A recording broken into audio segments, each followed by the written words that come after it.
Bonjour et merci de nous retrouver sur le plateau d'Un cœur qui écoute, votre émission de spiritualité. Aujourd'hui, nous avons la joie d'accueillir Véronique Comollet. Bonjour Véronique. Bonjour Cyril. Alors, vous êtes bénévole dans une unité de soins palliatifs depuis 2008 et vous venez de publier un livre qui était au départ une succession de chroniques diffusées sur un blog. Elle raconte ses rencontres bien particulières avec ces hommes et ces femmes qui, pour la plupart, vivent leurs dernières heures. Alors nous allons en parler dans quelques minutes et notamment voir ce que ça a eu comme impact sur votre vie spirituelle et puis ce que vous avez trouvé qui n'était peut-être pas ce que vous attendiez. Auparavant, je vous invite à nous lire un extrait de livre que vous avez choisi. Alors j'ai choisi un extrait d'un livre qui s'appelle Vraie lumière née de vraie vie de François Tching. Ça s'appelle S'abaisser jusqu'à l'humus. S'abaisser jusqu'à l'humus où se mêlent larmes et rosées, sang versé et sources inviolées, où les corps suppliciés retrouvent la douce argile. Humus prêt à recevoir frayeurs et douleurs, pour que tout ait une fin et que pourtant rien ne soit perdu. S'abaisser jusqu'à l'humus, où se loge la promesse du souffle originel, unique lieu de transmutation, où frayeurs et douleurs se découvrent, paix et silence. Se joignent alors, pourris et nourris, ne font qu'un terme et germent. Lieu du choix, la voie de mort mène au néant, le désir de vie mène à la vie. Oui, le miracle a lieu, pour que tout ait une fin, et que pourtant toute fin puisse être naissance. S'abaisser jusqu'à l'humus, consentir à être humus soi-même, unir la souffrance portée par soi à la souffrance du monde, unir les voix tues aux chants d'oiseaux, les eaux givrées au vacarme des personnages. Pourquoi avez-vous choisi ce texte ? Parce qu'il me semblait assez adapté à ce que je peux voir et même vivre, parce que dans l'esprit de François Tching, s'abaisser jusqu'à l'humus, c'est vraiment aller jusqu'à l'extrême humilité et probablement retourner en soi aussi. Donc, il a écrit ça à un moment où il était lui-même atteint par la maladie et où il a réalisé que ça lui permettait d'accéder à une part de lui qui n'était pas forcément là où il s'attendait de se retrouver. Donc, Et vous-même, vous avez réussi à vous abaisser jusqu'à l'humus, même si vous n'avez pas été concerné par la maladie directement ? C'est difficile de répondre à ça. Je pense que dans chaque rencontre, pour pouvoir rencontrer l'autre, je pense qu'on est obligé de se dépouiller de ce que l'on est, ne serait-ce que, j'allais dire, dans la vraie vie, dans la vie professionnelle, dans la vie sociale. Lorsque j'arrive dans l'unité soins palliatifs, j'ai juste un prénom. Je reste qu'une demi-journée et quand je rencontre la personne, cette personne ne sait rien de moi et curieusement, je ne sais rien d'elle non plus. Elle est malade, ça je sais. Elle est probablement en fin de vie, et c'est même pas certain. Elle ne le sait peut-être même pas. Et donc, quand je vais la rencontrer, je vais me risquer. Et donc, je crois que ça m'oblige à un certain dépouillement, oui, à une certaine authenticité, et puis peut-être à un risque aussi, forcément. Ce dépouillement, il est difficile à faire ou pas ? Il n'est pas... Oui, c'est-à-dire qu'il n'est pas spontané. C'est-à-dire que je pense qu'aujourd'hui, c'est très rassurant d'avoir quand même son carcan dans lequel on s'est construit et dans lequel on s'est installé, comme un manteau un peu protecteur. Mais je n'arrive pas à rencontrer les gens en vérité si je suis là-dedans. Et dans ces rencontres que je fais, c'est finalement ce que je cherche. C'est-à-dire que je me dois à une authenticité pour les personnes que je rencontre. Donc oui, c'est pas spontané. Ça me demande... J'ai toujours un temps avant d'entrer dans la première chambre, quand j'arrive le vendredi et que je vais faire mon bénévolat. J'ai besoin quand même de faire le tour de l'unité, de me mettre au rythme de l'unité. Le rythme là-bas n'est pas du tout le même, le temps n'a pas la même notion. Donc j'ai besoin de prendre ce temps-là, de me mettre à ce rythme-là avant de pousser une porte. Donc ça veut dire que la directrice juridique et financière d'une agence de design, tout d'un coup, ça on le met de côté, c'est tout juste si votre voix ne change pas, si votre regard ne change pas. La mère de 4 enfants, c'est pareil, elle est sur le côté, sauf que j'imagine que vous conservez et vous êtes plus avec votre cœur de mère qui s'allume peut-être un peu plus pour pouvoir s'ouvrir à l'autre. C'est un petit peu ça ? C'est un petit peu ça, et en même temps, j'entre dans une chambre avec ce que je suis et avec qui je suis. Donc je ne peux pas non plus totalement me départir du fait que je suis une mère de famille, du fait que je suis mariée, que j'ai 4 enfants, que j'ai un travail qui est assez rationnel, qui est assez logique. Donc ça fait aussi partie de moi. Donc à la fois, je le mets en retrait et je n'en parle pas, sauf si on me le demande, etc. Mais en même temps, évidemment que ça me construit. Donc évidemment que c'est aussi dans ce que je suis. Alors, quand on parle des soins palliatifs, en général, il y a une bonne partie des gens qui part en courant. L'autre ne sait pas trop de quoi il s'agit. On sait qu'ils ne sont pas assez développés, malgré un plan gouvernemental qui fait que ça devrait être beaucoup plus développé. Est-ce que vous pourriez nous dire ce qui se passe au-delà du mur? Est-ce que vous pourriez nous raconter une de ces rencontres et un petit peu une de ces matinées dont vous parlez? Ce sont des après-midi, Des mais je peux après-midi, raconter. pardon. Je peux raconter. Demi-journée. Tout à fait. Alors, oui, vous racontez des rencontres. Alors, j'en ai des milliers à raconter. Moi, ce qui m'a frappée, en tout cas, c'est la diversité. C'est la singularité de chaque personne.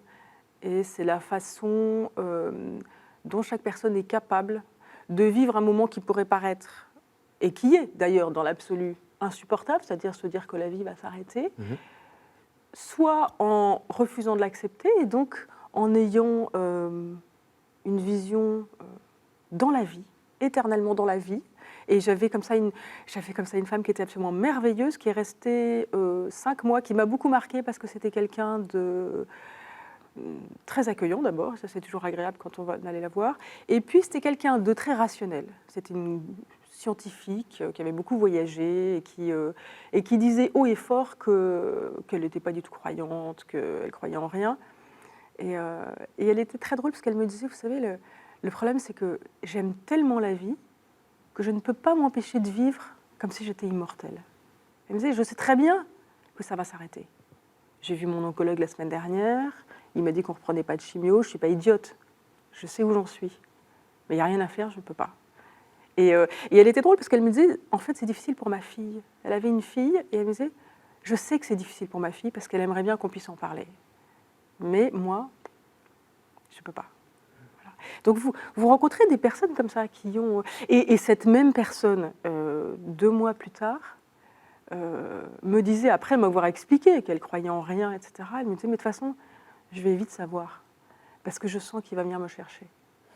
Et donc, par rapport à ça, vous êtes, c'est extraordinaire, ces personnes-là. Alors, à la lecture du livre, justement, c'est assez étonnant parce que, alors c'est à mon avis, hein, on est dans normalement ce qui est censé être un lieu de mort, qui apparemment est un lieu de vie.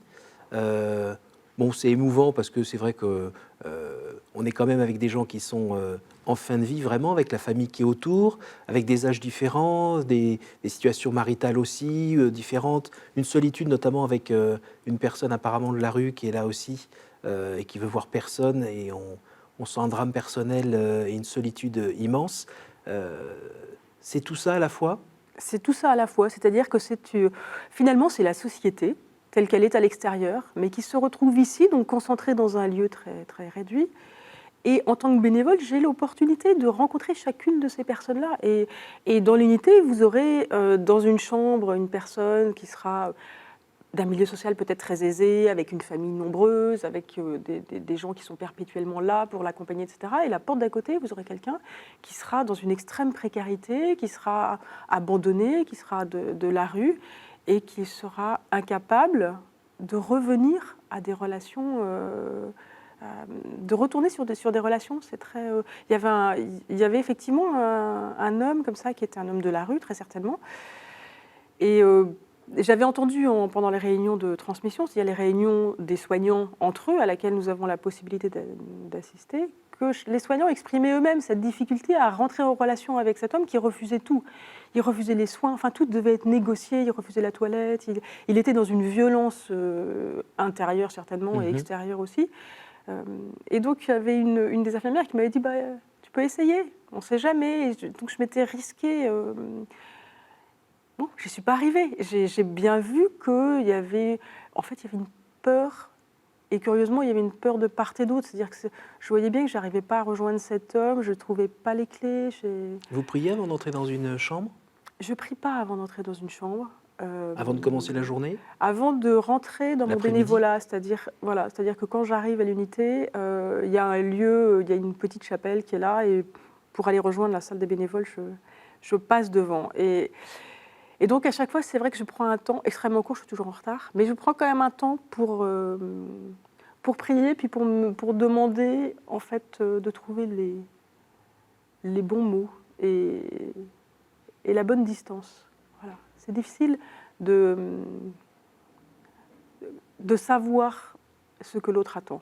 Voilà. Et ça, pour moi, c'est une éternelle question d'être le plus juste possible par rapport à la personne que j'ai en face de moi. Et je ne sais jamais à l'avance. Donc, c'est un peu une prise de risque aussi. Et puis, ça demande un peu à la fois un peu d'audace et puis beaucoup d'humilité, parce que je ne sais jamais si je vais être accueillie ou non. Et on peut se faire rejeter directement. Ah oui, tout à fait. Et puis, je peux avoir accompagné quelqu'un pendant 3 vendredis de suite, et puis le 4e, me faire une joie de... Il y avait une femme comme ça qui accompagnait, elle, son mari, et j'avais passé toute une après-midi vraiment longtemps avec elle. Et elle m'avait raconté vraiment des choses très, très personnelles et très intimes. Et ça m'avait beaucoup touchée, parce que je me disais que pour poser de telles paroles, il fallait vraiment être en confiance. Donc, forcément, ça fait toujours plaisir quand on se dit qu'on a permis à la personne de dire quelque chose, de déposer des choses. Et quand je suis revenue le vendredi suivant, contrairement à toute ma formation, j'avais quand même en tête cette personne et je me réjouissais en fait à l'idée de la revoir. J'avais vu que son mari était toujours là.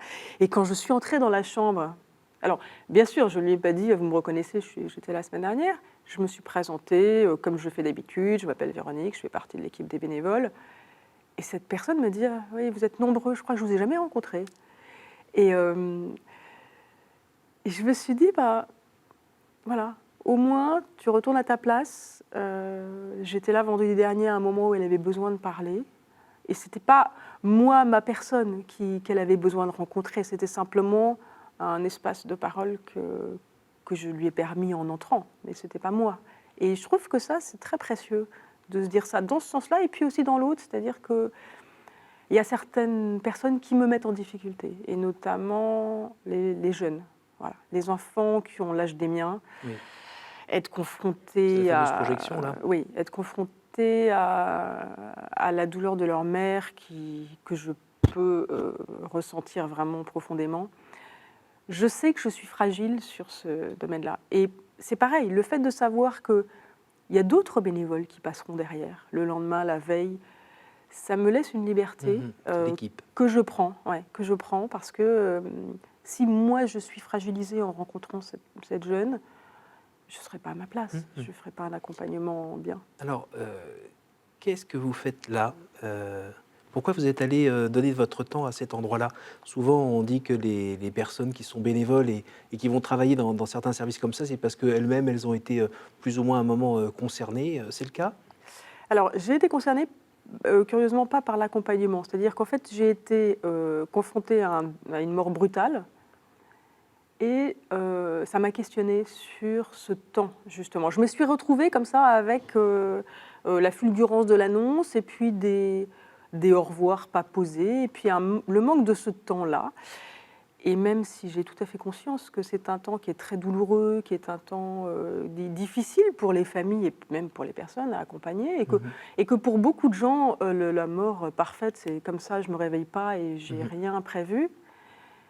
Je peux, pour l'avoir vécu, dire que pour ceux qui accompagnent, c'est extrêmement violent. Enfin, qui justement n'accompagnent pas, en fait, c'est extrêmement violent. Du coup, ça m'a fait quand même réfléchir à ce temps-là, et j'ai eu l'intuition qu'il pouvait s'y vivre quelque chose. Donc vous avez mis du temps à y aller? J'ai mis du temps à y aller. J'ai mis du temps à y aller parce que je pense qu'il y a eu un temps de discernement.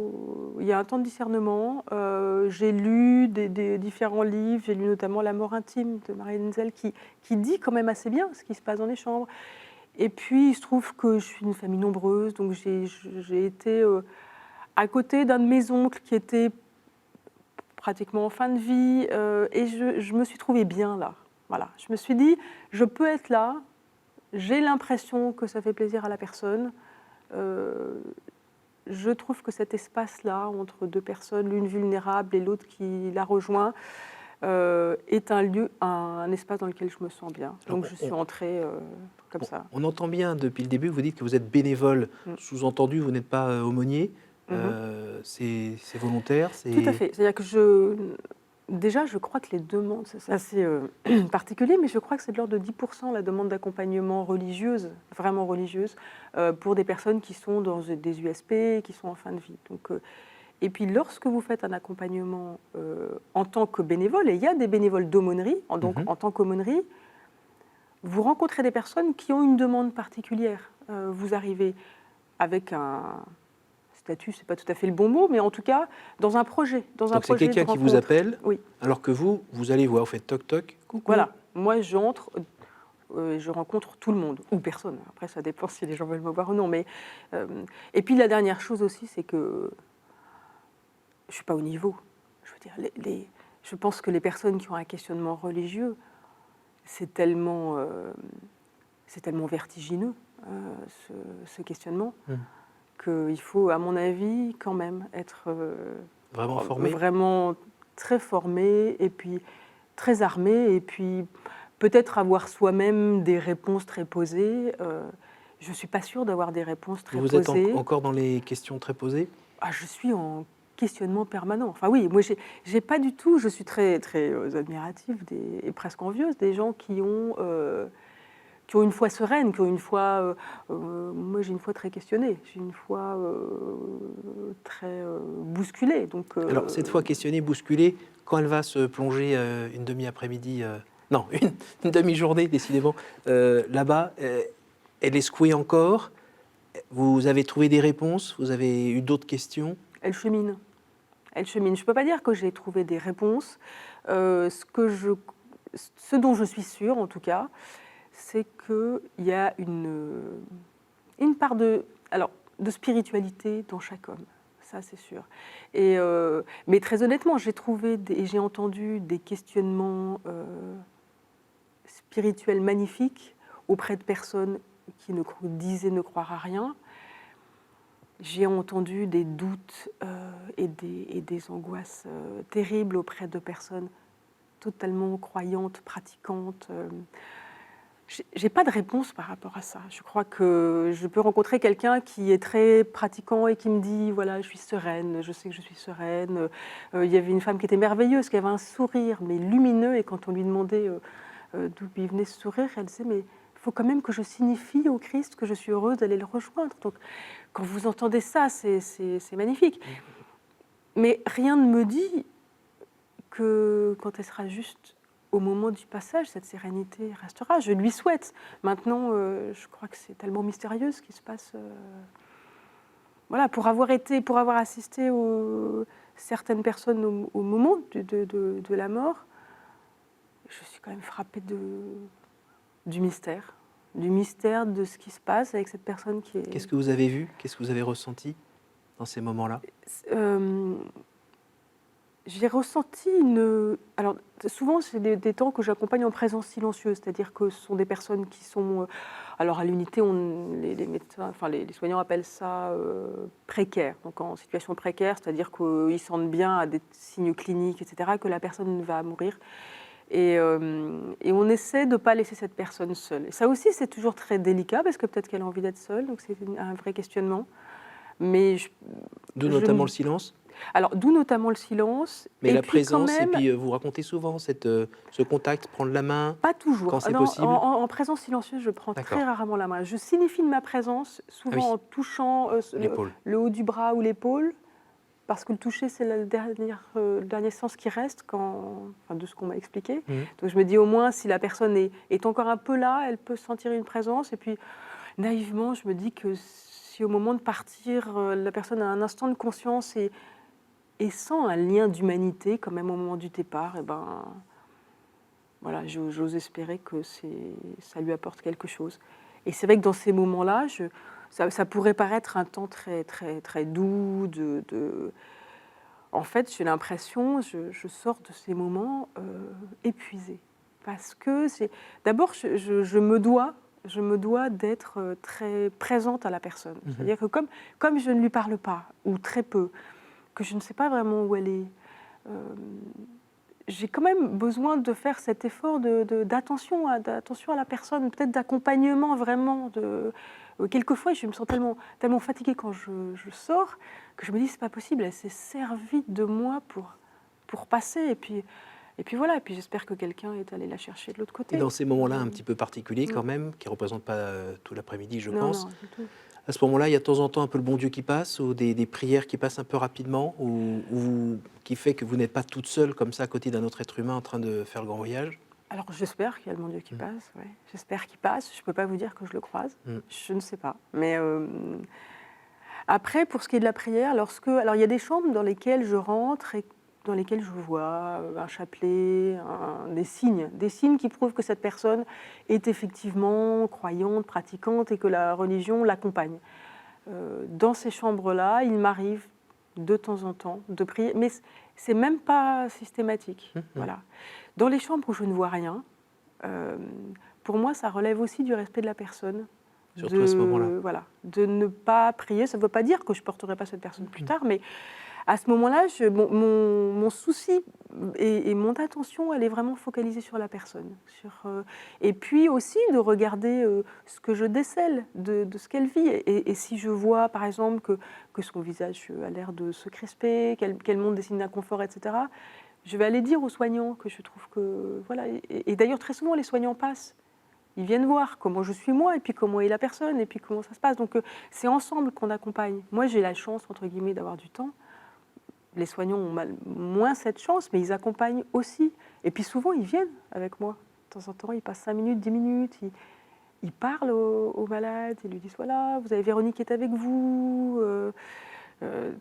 Ils regardent les signes, enfin, ils sont très, très attentifs. Est-ce que vous avez retrouvé un peu la paix quand vous repensez à cette mort violente qui fait que vous avez démarré tout cela?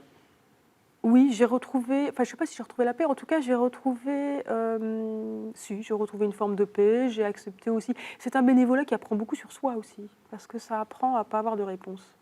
Et ça, dans la vie, c'est quand même très utile. Vu votre métier aussi, c'est pas non plus quelque chose de très courant, vous êtes censé avoir réponse à tout. Exactement, exactement. Et puis dans la vie, on est supposé avoir réponse à tout quand même. On vous demande votre avis sur tous les sujets. Si vous n'avez pas un avis, arrêtez. Donc le lâcher-prise, ça, oui. Maintenant vous savez ce que c'est? Oui, le lâcher-prise, je sais ce que c'est. L'écoute aussi, j'ai appris à écouter très différemment. J'ai appris à écouter sans projet, sans me dire, et sans conseil. Sans recadrer tout ce qu'il dit. Il aurait dû, il aurait pu, je devrais lui dire d'eux, est-ce que vous avez pensé à... Je ne sais rien de l'histoire de la personne. Et même si ce que la personne me dit, au moment où elle me le dit, me paraît absurde, c'est son histoire. Donc, j'ai aucun jugement à porter là-dessus. Je ne connais pas d'où il vient, ni... Puis peut-être que ce qu'il dit est vrai, peut-être que c'est faux. C'est son envie aussi à ce moment-là. Donc, Et un mot sur la mort, aujourd'hui, pour vous? Elle fait peur? Je crois que c'est quand même ce qu'il y a de plus scandaleux. Oui. Je vais pas vous dire que je trouve que la mort est merveilleuse. Non, je trouve que c'est scandaleux. C'est une séparation violente, extrême. Je suis frappée de ce que les gens, même en fin de vie, aiment la vie. La vie est chevillée au corps de l'homme d'une façon très questionnante. Et je vois de temps en temps, on accompagne aussi assez souvent des personnes, par exemple atteintes de SLA, ces maladies qui sont neurodégénératives, et où la personne garde sa conscience jusqu'au bout. La question du sens de ce qui se vit là est quand même abyssale. Et pourtant, je rencontre des personnes, et j'ai accompagné une femme qui était exceptionnelle, qui d'ailleurs est repartie, donc elle est pas... Mais en tout cas, de combat et de soif de vie et d'envie de vie et de plaisir du petit quotidien, apprécier le fait de pouvoir sortir dehors, le fait de boire un bon verre de vin rouge, voilà, toutes ces petites choses que moi je peux faire tous les jours, sur lesquelles je ne m'émerveillais pas du tout. J'ai réappris un peu ça aussi. Attention. Voilà. J'invite les téléspectateurs à aller lire votre livre pour avoir aussi d'autres anecdotes comme ça et réussir à rentrer un petit peu dans ce quotidien qui peut se vivre là-bas, au-delà de ce mur. On ne sait pas trop ce qui se passe derrière. Je vous pose les fameuses 3 questions rituelles déjà notre fin d'émission. Quel conseil donneriez-vous à quelqu'un qui vous dirait « J'ai envie de rencontrer Dieu, par quoi dois-je commencer ?» Déjà, je lui dirais que l'envie, c'est déjà 50% du boulot. Voilà. Avoir envie de rencontrer Dieu, c'est déjà avoir fait beaucoup. Et après, sachant que Dieu le cherche, si lui le cherche aussi, statistiquement, ça devrait Ça le va faire. marcher. Quel est votre héros, votre saint, la personne que vous trouvez admirable? Il y en a beaucoup. J'ai une certaine admiration pour Sœur Emmanuel. Voilà, je trouve que c'est quelqu'un qui a mis toute son énergie. J'aime aussi sa liberté de parole. Voilà. Au jour du jugement, qu'aimeriez-vous que Dieu vous dise? Tu as eu raison de me chercher à table. Merci beaucoup Véronique d'être venue nous parler de tout ça. Merci à vous. Comme ça, tout simplement, tout sereinement. Ça donnerait même envie d'aller peut-être proposer ses services dans J'espère, l'unité il de soins faut. palliatifs. Si vous voulez en savoir un peu plus, donc je vous rappelle le livre Toute fin est une histoire, paru aux éditions Équateur. Merci à vous tous pour votre fidélité. Si vous voulez revoir ce programme, vous pouvez aller sur notre site www.ktotv.com. N'hésitez pas à en parler autour de vous. À la semaine prochaine.